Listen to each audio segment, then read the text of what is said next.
It is a great pleasure to welcome you here in Jordan.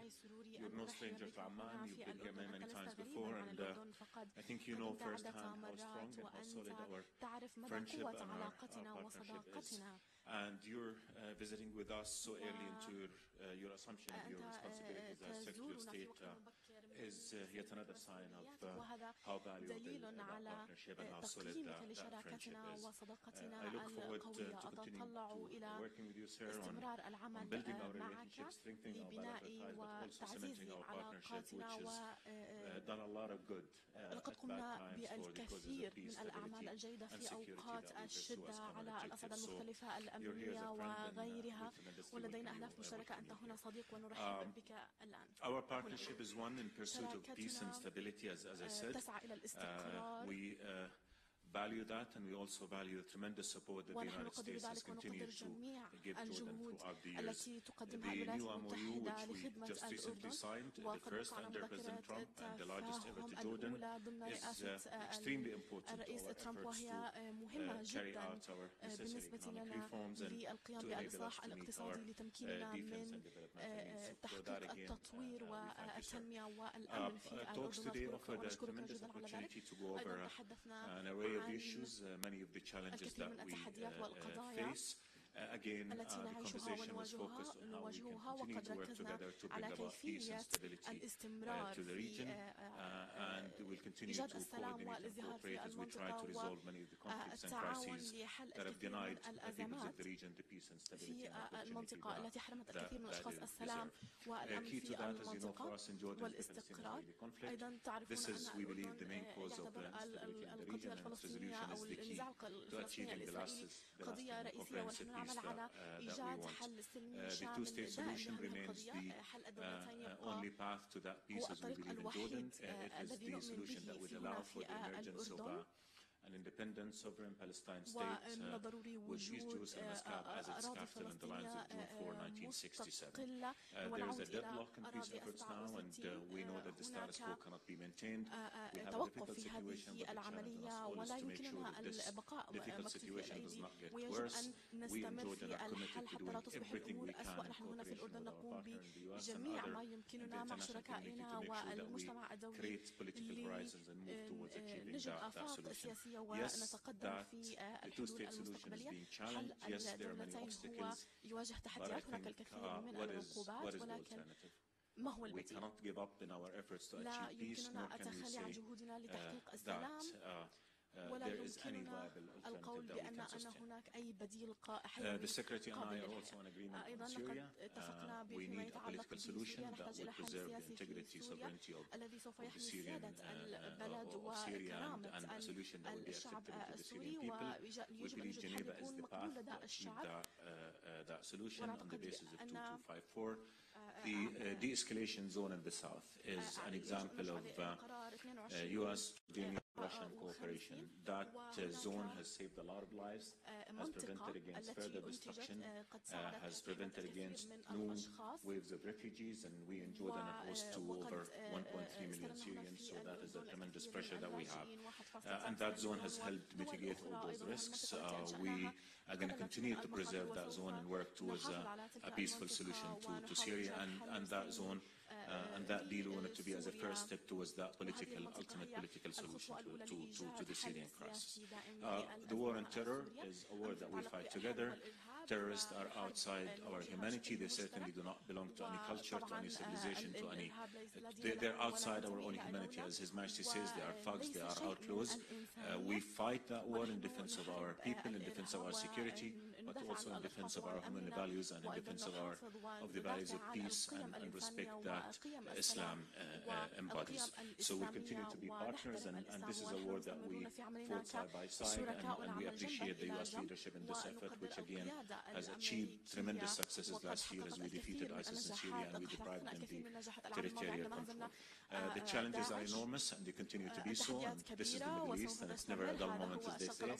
But with friends like you, sir, we know that ولكن كما ذكرت سيدي سوف نستمر في محاولة حلها ونتطلع في الأردن إلى العمل معكم لتحقيق الاستقرار والسلام في المنطقة، وهذا ما ننشره هنا في هذه المنطقة مرة أخرى.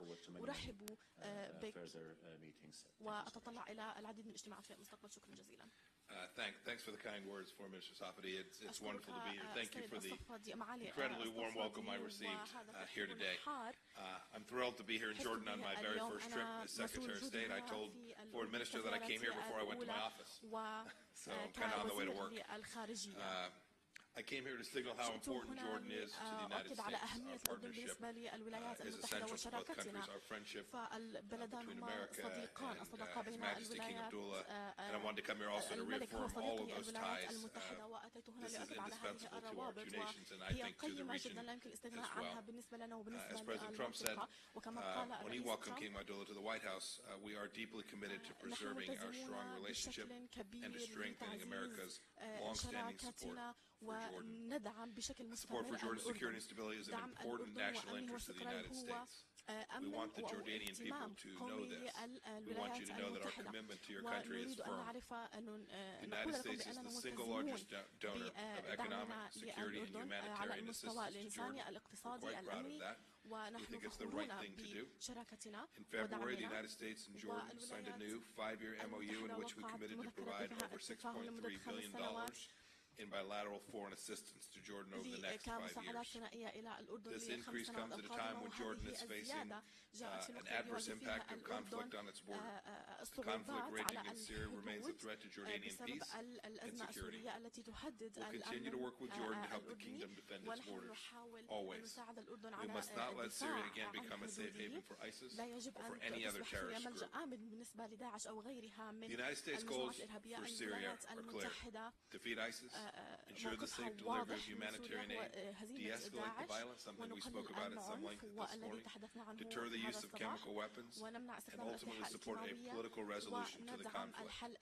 We remain fully committed to the ceasefire arrangement in southwest Syria. The United States strongly supports the UN efforts in Geneva to end this conflict, which has gone on for far too many years. Throughout the Syrian crisis, Jordan has provided an extraordinary level of assistance to the Syrian people. Thank you so much. We know it's costly, we know it's difficult, but the care that you've shown for your neighbors at this incredibly challenging time is extraordinary. The United States, too, has helped Jordan manage this refugee influx, providing nearly $1.1 billion in humanitarian aid to Jordan since the start of the conflict in Syria. Turning to Middle East peace. When the President announced that the United States would recognize Jerusalem as the capital of Israel, he also announced that the United States is not taking a position on boundaries or borders and will support a two-state solution if parties agree to it. The specific boundaries of Israel's sovereignty in Jerusalem remain subject to negotiation between those parties. The United States continues to support the status quo with regard to the Haram al-Sharif, Temple Mount, and as Vice President Pence reaffirmed just in January here in Amman, we are committed to continue to respect Jordan's special role as the custodian of those holy sites in Jerusalem. We will continue to work for peace in the great hope of offering the best outcome for both the Israeli and Palestinian people.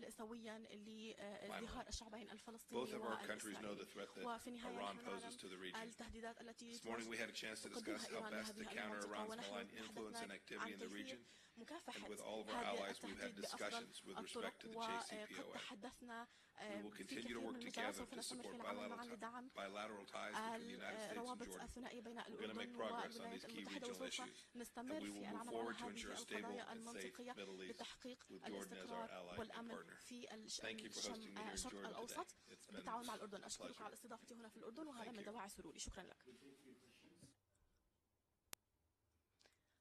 الأسئلة.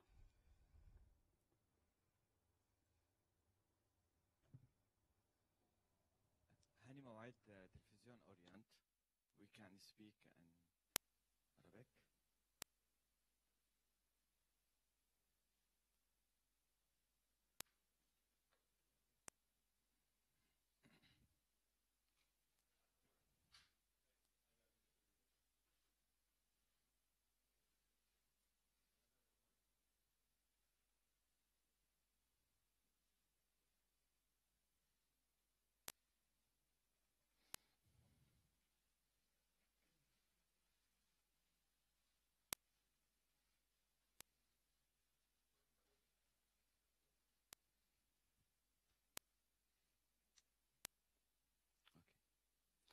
سؤالي الأول لمعالي وزير الصفدي، طبعا بعد انهيار مناطق خفض التصعيد بعدد من المناطق السورية، هل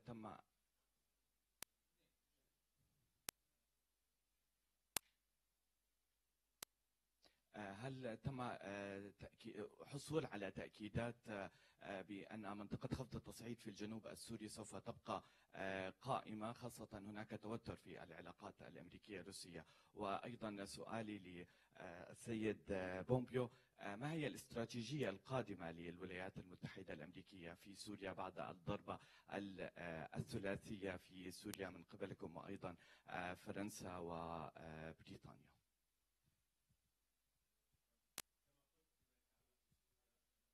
نحن اتفقنا أنا ومعالي الوزير على أن الحل السياسي والحل الذي نطلبه في سوريا فيما يتعلق بمناطق خفض التصعيد في الجنوب. هذه المنطقة تم التوصل إليها عبر محادثات أردنية أمريكية روسية.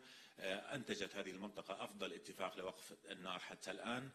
نحن ملتزمون بالعمل معا من أجل الحفاظ على هذه المنطقة ومن أجل استمرار دورها في حماية الأرواح السوريين. الأولوية بالنسبة لنا هي وقف القتال، التقدم نحو حل سياسي يضمن وحدة سوريا، يضمن تماسك سوريا، يضمن استقلالية سوريا، ويقبل به الشعب السوري أساسا. فبحثنا كيفية الحفاظ على منطقة خفض التصعيد، لكن يجب أن ننظر مرة أخرى إلى منطقة خفض التصعيد على أنها هي من الأساس أردناها خطوة نحو وقف شامل لإطلاق النار في سوريا، وخطوة نحو حل سياسي يحقق الأمن والاستقرار، يعيد الأمن والاستقرار إلى سوريا في هذه المنطقة. شكرا. So the foreign minister and I did have a long discussion about this.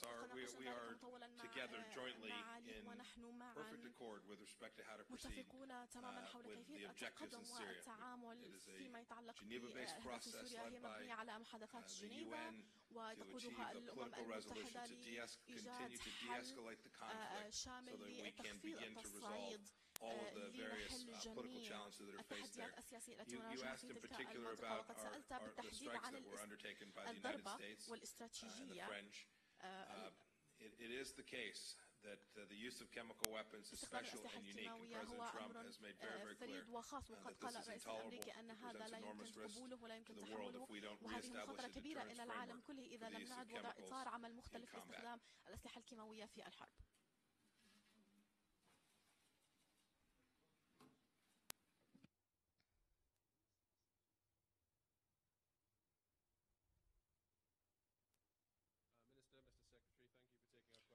أشكركم على تلقي أسئلتنا. أسأل الوزير بومبيو، في ال4 أسابيع الماضية هناك مظاهرات في غزة، قتل 45 فلسطيني من قبل الجنود الإسرائيليين بسبب، هل تعتقد بأن هذه هي قوة زائدة؟ وهل تعتقد بأن هذا النزاع هو الأكثر تهديدا في المنطقة؟ وهل تعتقد بأن الحل دولتين هو الحل الوحيد الذي يحل المشكلة؟ So let me try and take the 3 questions here, try and take them in reverse chronological order. على الأسئلة الثلاثة With respect to the two-state solution, the parties will ultimately make the decision about what the right resolution is. We're certainly open to a two-party solution as a likely outcome. We certainly believe that the Israelis and Palestinians need to have political engagement. We urge the Palestinians to return to that political dialogue. Second, it is an important piece of achieving Middle East stability is to resolve this conflict.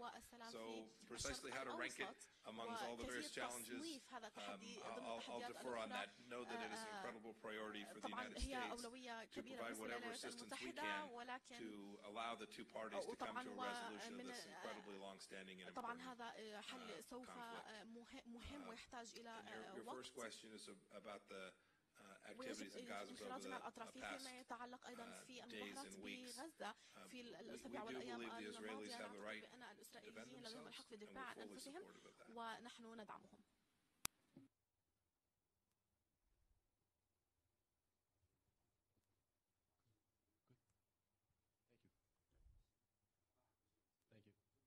شكرا.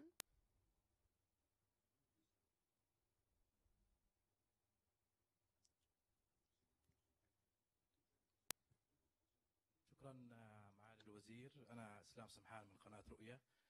سؤالي موجه إلى سعادة السفير الأمريكي.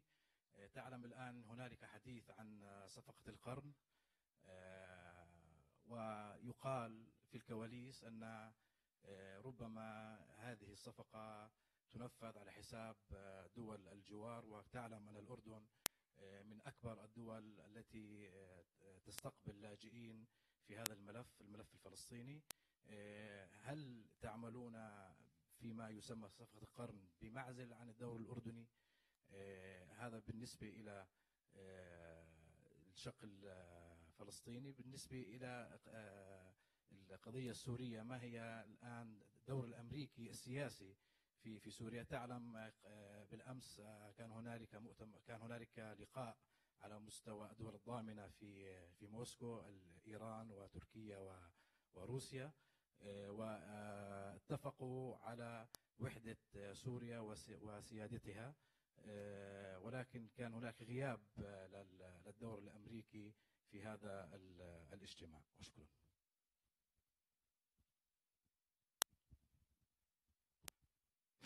So 2 questions. Deal of the century question. We understand that ultimately this deal will be agreed to between the Israelis and the Palestinians. But certainly it's the case that as America continues to be involved in facilitating such arrangements, we're doing so in close alignment with Jordan and the Jordanian people, so that we're working together so that the solution that is ultimately achieved works for those 2 countries and for the greater region as well, including the important interests that Jordan has in that. With respect to Syria, I think we've talked about this. We believe there are many countries, including the United States, that will play an important political role in achieving the de-escalation and the ultimate political resolution in Syria. نحن والولايات المتحدة شركاء. نحن نعمل معا من أجل تحقيق السلام الشامل والدائم في المنطقة. حواراتنا مستمرة، التواصل بيننا مستمر، متفقون على أننا لابد من أن نحقق السلام والاستقرار في المنطقة، وهذا شيء بحثناه اليوم ومستمرون في الحديث فيه. والاتصالات بين جلالة الملك وفخامة الرئيس الأمريكي أيضا مستمرة ومتواصلة، فبالتالي العلاقات قوية والشراكة قوية. نختلف ونتفق، لكننا متفقون على أن الهدف هو بالنهاية تحقيق السلام الشامل والدائم. هذا ينطبق على القضية الفلسطينية، وهذا ينطبق أيضا على الموضوع السوري، وينطبق أيضا على محاربة الإرهاب. بالنهاية هدفنا واحد، نريد منطقة خالية من الصراعات، منطقة مليئة بالفرص، ونحن ممتنون لأصدقائنا في الولايات المتحدة الأمريكية على كل الدعم الذي يقدمونه للأردن وعلى ما يبذلونه من جهد، وعلى استمرار الحوار والتواصل الذي نأمل أن يأخذنا إلى الهدف الذي وهو السلام الذي نريده جميعا. مرة أخرى أنا سعيد جدا بأن أرحب بمعالي الأردن، هو صديق للمملكة، وهذه زيارة كما قلت مؤشر على مكانة العلاقات التي ستستمر. الآن ننتهي ونذهب للقاء جلالة الملك حيث يستقبل معالي الرئيس. شكرا.